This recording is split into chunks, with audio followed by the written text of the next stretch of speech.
So what's up, guys? I kind of wanted to give my review and thoughts on this Final Vendetta. If you're really into like games like Streets of Rage and Final Fight and stuff like that, this might be right up your alley. I know it's been out for a little bit. I've been wanting it for a while, but I kind of held off just a little bit.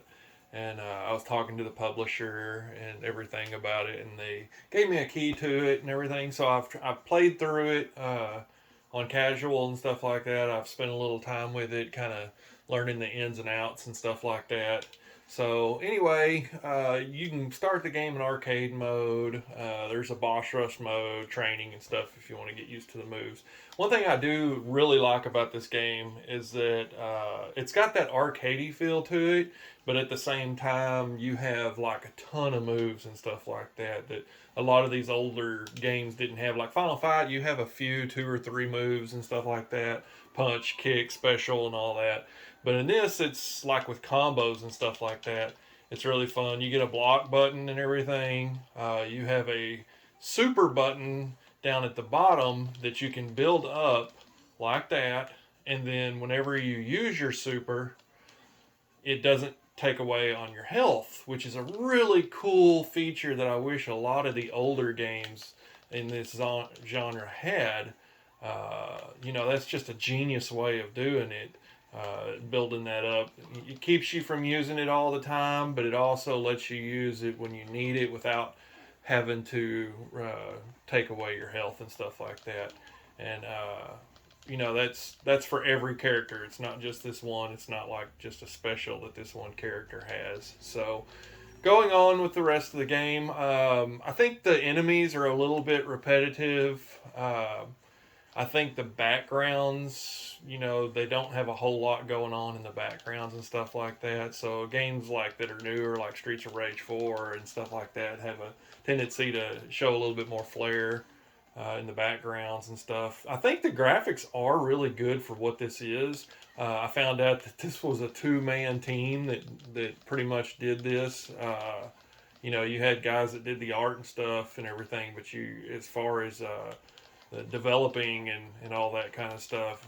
It was just two guys putting all this kind of stuff together, and it was really cool to see, just a small team what they can do. This is the same team that created. Battle Axe is a really good one, and they made a couple of other ones and stuff like that. But Battle Axe is one that I really enjoyed. That came out from this group.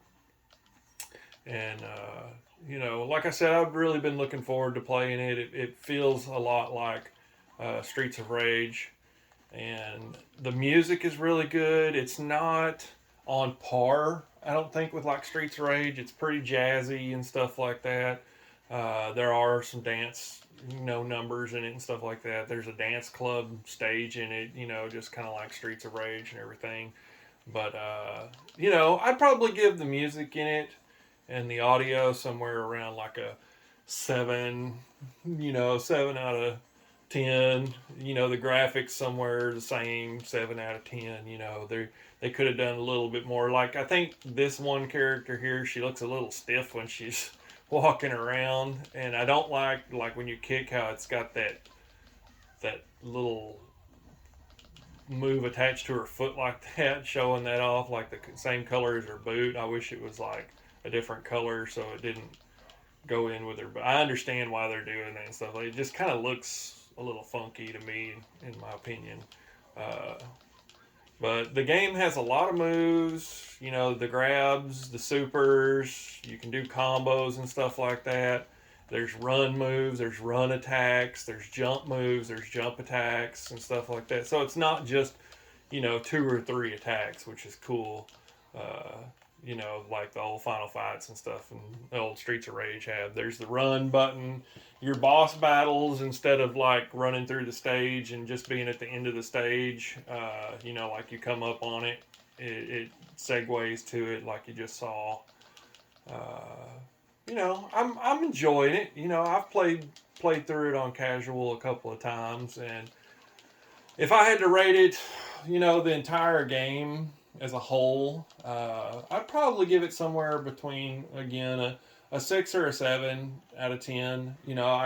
I look forward to, if they end up wanting to make a sequel to this, I really look forward to the sequel. I wish there was more to do in it after you finish the game. I wish there was more unlockables as far as characters go and stuff like that. That's what I always liked about some of the older Streets of Rage games and stuff like that, was the unlockable characters and everything were really cool. Leave that alone, buddy. Leave my stand alone. Sorry, my little 2-year-old's in here and he likes to touch everything.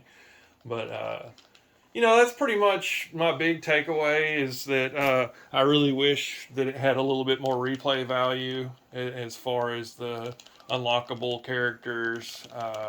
The music is okay. It's not the best. It's not as good as Streets of Rage. It's not as good as uh, the new Streets of Rage 4 and stuff like that. You don't. You have a couple of really well known artists on it and stuff like that. But again, it's not the best, but it's not the worst either. Uh, but I really enjoy it. Do I think it's worth the $45 asking price that I see it going for physically on Amazon and stuff like that? No, I think this is more like a 19 to 29 maybe dollar job. I can see paying that for it. I'm glad I kind of held off on it, just because of like the replay. If it had a lot more replay and unlockable characters, leave my stand alone, buddy. If it had a lot more replay and characters and stuff like that, then I'd probably say, hey, yeah, it's got a ton of replay value. So anyway, my little boy's not wanting to leave my stand alone. So, but that's it, guys. I appreciate y'all watching. Thank you. Bye.